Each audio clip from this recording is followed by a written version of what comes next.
ஜேசு ஞானவான்ட்டு நான் சொன்னேன் நான் இல்லை உண்மைதான். பலர் சொல்லிங்கன்னா கடவுள் இல்லை கடவுள் இல்லைன்னு. அப்போ அதாவது நம்பிக்கையால் அன்றி வெறும் கடவுளை கண்டுகொள்ள முடியாதுன்னு சொன்ன மாதிரி அப்படி இல்லை.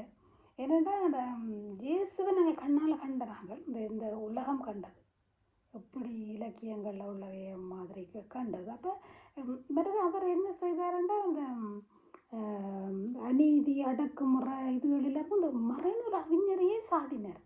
நீங்கள் வெள்ளி அடிக்கப்பட்ட கல்லறைகள், உங்களோட வெளிச்சுவரை தூய்மையாக வச்சுக்கிறீங்கள், உள்ளுக்குள்ளே இளம்பும் சதையுமாக இருக்குன்னு சொல்லி இது அவ்வளவு துணிவு அந்த அந்த ஞானம் அவருக்கு அப்படி வந்தது. மற்றது அவர் அந்த அவளை கொண்டு வந்து பாவம் செய்ய அது என்று சொல்லி அவளை கொண்டு அதை விட விபச்சார பெண்ணை அவன் நினச்சினம் தண்டனை கொடுக்க போகிறாருண்டு. ஆனால் அவர் எழுதி கொண்டு இருந்தார்.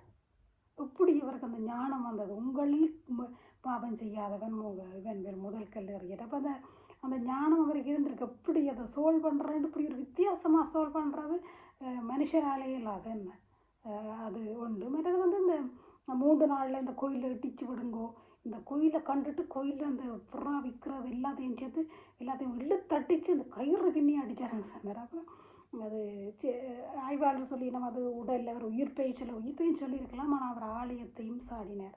அப்போ அவருக்கு அந்த அந்த அந்த அந்த ஞானம் வந்தது எப்படி நான் உயிர்ப்பனன்றதை முதலே முன்கூட்டியே அவர் அதை அறிஞ்சிட்டார். பல இறைவாக்கினர்கள் அறிஞர்கள் சொல்லலாம் இல்லையாண்டு.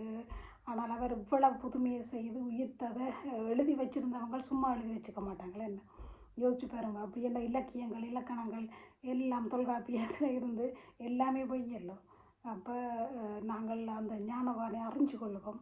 எங்கெங்கே அவர் ஞானவானாக இருந்தார்ன்றதை நீங்களும் கண்டுபிடிங்கோ, நீங்களும் யோசியுங்கோ. அந்த ஞானத்தை பற்றி அறிவோம். என் வார்த்தை சொல்லுவது தங்களை ஞானிகள் என்று சொல்கிறவர் மட்டையராக கருது கொள்ளட்டும். என்ன உலகம் சாவு வாழ்வு எல்லாம் உங்களுக்குரியது. நீங்கள் கிறிஸ்துவுக்குரியவர்கள்.